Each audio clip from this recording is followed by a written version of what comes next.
एक मुलाकात ऐसी शख्सियतों के साथ जिन्होंने दिया है अपने जीवन को एक नया मुकाम। रूबरू कराएंगे ऐसी कुछ हस्तियों के साथ एक खास शख्सियत के साथ मुलाकात जयदेव पटेल के साथ नंबर 1 इंडिया न्यूज पर।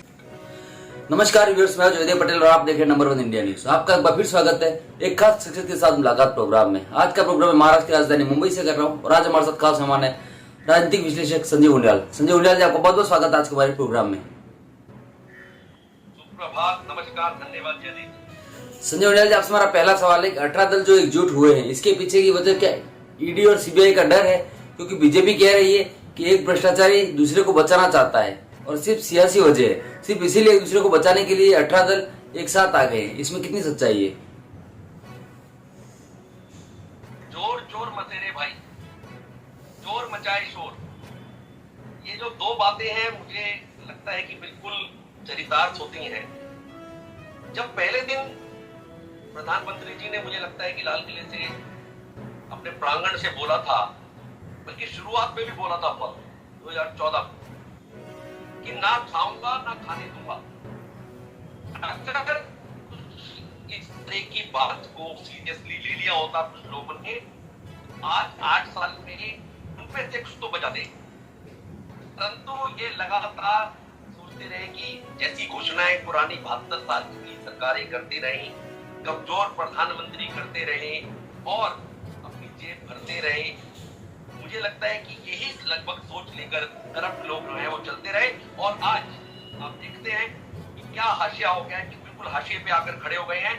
और अगर इसका कोई पैरामीटर हो सकता है कि आम जनता अगर जयदेव पटेल की प्रोग्राम का कोई नंबर 1 होने का क्राइटेरिया हो सकता है तो नंबर ऑफ व्यूअर्स हो सकते हैं जी। अगर किसी स्टूडेंट का टॉप करने का कोई क्राइटेरिया हो सकता है तो उसके मार्क्स हो सकते हैं। और कभी स्पोर्ट्समैन का, टॉप का स्पोर्ट्समैन का, उसके नंबर ऑफ मेडल्स बता सकते हैं कि वो कितनी बार जीता है। तो ऐसे किसी पॉलिटिकल पार्टी के इतनी बड़ी संख्या में उसकी एक्सेप्टेंस है, उसको लोग पसंद करते हैं, ये पता लग सकता है कैसे जयदेव जी कितने राज्यों पर वो शासन कर रही है, कितनी जगह वो थंपिंग मेजोरिटी से दूसरी बार आई है और कितने सेंटर में कितनी बार वो राज कर चुकी है और बैक टू बैक कितने लोग उसको पसंद करते हैं।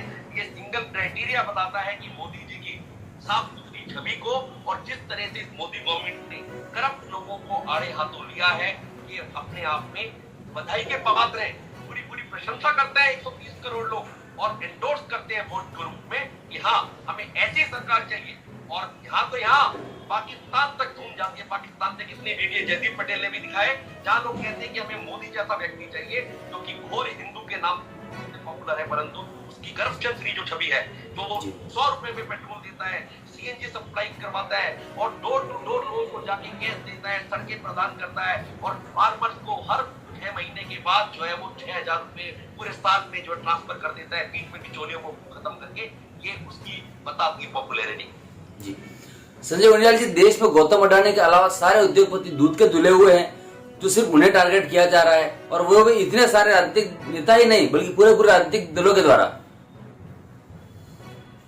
नहीं, आप बिल्कुल ठीक कह रहे हैं भाई। अगर कोई शासन, अगर कोई देश, अगर कोई स्टेट टॉप पर पहुंचता है तो आप देखिए, जब अमेरिका टॉप पर होता था तो उसकी सारी कंपनीज टॉप पर हुआ करती थी।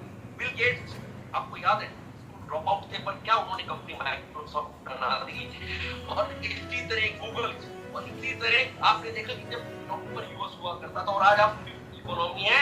तो अगर आप पॉलिटिकली वर्टिकली ऊपर जा रहे हैं, अगर ऑल राउंड प्रोग्रेस कर रहे हैं तो इकोनॉमिकली भी आपको प्रोग्रेस करना पड़ेगा। और इकोनॉमिक बैकबोन उसका व्यापार होती है, उस कंट्री का, उस कंट्री के व्यापारी होते हैं। तो जब देश 5वें नंबर पर पहुंचा तो क्या कोई इकोनॉमिकल पावर, क्या कोई इकोनॉमिकल ऑर्गेनाइजेशन, क्या कोई कंपनी, बल्कि 4-5 कंपनियां, चाहे टीसीएस है, चाहे टाटा है, चाहे अदानी है, चाहे अंबानी है, इतनी सारी कंपनीज हैं जो ऊपर ग्रो कर रही हैं और इसीलिए ग्रो कर रही हैं क्योंकि देश ग्रो कर रहा है जी।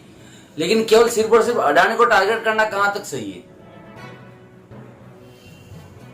भाई आप ये देख लीजिए कि इनको तो अब टारगेट इसका बन जाता। तो जो भी लोग गुजरात से हैं, तो मोदी जी ने ऐसा कुछ कर दिखाया कि जो भी गुजरात से उसकी जो है लगता है कि महात्मा गांधी जी की किसी दिन गलती से बुराई करना शुरू कर देंगे।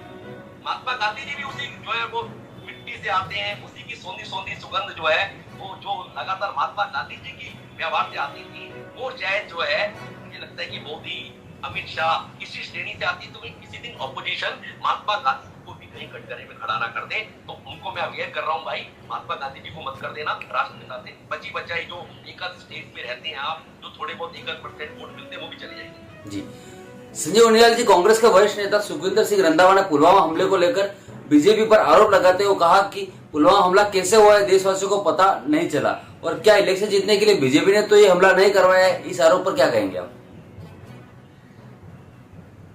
ये आरोप तो आपको पता है कि मिट चुके हैं, ये आरोप जो है पुराना आरोप है, और इस आरोप का जवाब पॉलिटिकल पार्टीज भी दे चुकी हैं, जनता भी दे चुकी है, और सरकार भी दे चुकी है, और साथ में सुप्रीम कोर्ट भी दे चुकी है, विभिन्न कोर्ट भी दे चुकी है। लोगों ने तो तमाचा मार के इनको जवाब दे दिया जी। अपने आप रंधा वो आपको याद है, सुजीत जी इलेक्शन हार गए जी। संजय उनियाल जी, आपसे मेरा एक आखिरी सवाल है कि सरकार बार बार आरोप लगाती है कि विपक्ष संसद को चलने नहीं देता है, लेकिन इस बार सरकार पर आरोप विपक्ष लगा रहा है कि राहुल गांधी के नाम पर दिल्ली की संसद को ठप करना चाहती है बीजेपी, इसमें कितनी सच्चाई है? नहीं, बिल्कुल ठीक है। जो व्यक्ति लगातार काम करना जानता है, जो 24 घंटे काम करना जानता है, अपनी होली दिवाली भी जो है वो बॉर्डर पे मनाने जाता है, कभी अपने परिवार के बीच में नहीं जाता, जिसके भाई भतीजा भतीजी जो उनको इलेक्शन का टिकट मिलता है तो बैट मार जाते हैं। आप देखिए, करप्शन फ्री गवर्नमेंट का एक सपना जो है he is leading from the front. और अगर वो व्यक्ति कहता है कि मुझे काम नहीं करने दिया जा रहा क्योंकि थम्पिंग मेजोरिटी से जीत कर आए हैं, उनको बिल पास करने हैं, उनको अमेंड करना है, 370-35 से हटाने के लिए क्या करना चाहिए? नहीं, सब कुछ करना चाहिए था। डिमोनेटाइजेशन के जिसको सुप्रीम कोर्ट ने ठप्पा लगा के एंडोर्स किया। तो जो व्यक्ति काम करना चाहता है, अगर उसकी टांग अड़ाई जाती है तो बिल्कुल ठीक कहते हैं कि हमें काम करने नहीं दिया जाता। और ये बिल्कुल ठीक बात है कि संसद में काम ठप करने के लिए ये बिल्कुल पूरी तरह से तैयार कर दिए गए हैं। और मुझे लगता है ग्लोबली इनको तो रिमोट भी शायद फॉरेन कंट्री से आता है। इंदिरा गांधी जी को जब एक बार जेल में भेज दिया गया था, आपको याद हो, इमरजेंसी के बाद, तो उसके बाद क्या हुआ था याद है आपको? जब इंदिरा गांधी जी फॉरेन कंट्री में किसी ने जाकर सवाल पूछा, आपके यहाँ भी वीडियो बहुत पॉपुलर हुआ कि भाई आप बताएं कि देश ने आपके साथ बहुत गलत किया, पॉलिटिकल पार्टीज ने, तो उन्होंने कहा मैं अपने देश की किसी भी तरह की बुराई दूसरे की धरती पर आके नहीं करूंगी, परंतु सूर्य आलिया को तो समझाइए, फॉरेन कंट्री में जाके क्या क्या बातें करते हैं। तो क्या क्या गलत कहा बीजेपी ने? लोगों के मन में एक पीड़ा है, मेरे मन में पीड़ा है, मैं आप वोटर हूँ, एक बहुत जबरदस्त दर्द है मेरे अंदर। हार्वर्ड में जाके, कैम्ब्रिज में जाके और हार्वर्ड में जाके वहां पर अनार्गल बातें करते हैं, तो करते हैं, आपको माफी मांगनी चाहिए जी। संजय उनियाल जी, आपने हमारे लिए समय निकाला, उसके लिए आपको बहुत धन्यवाद। धन्यवाद जयदेव जी, नमस्कार।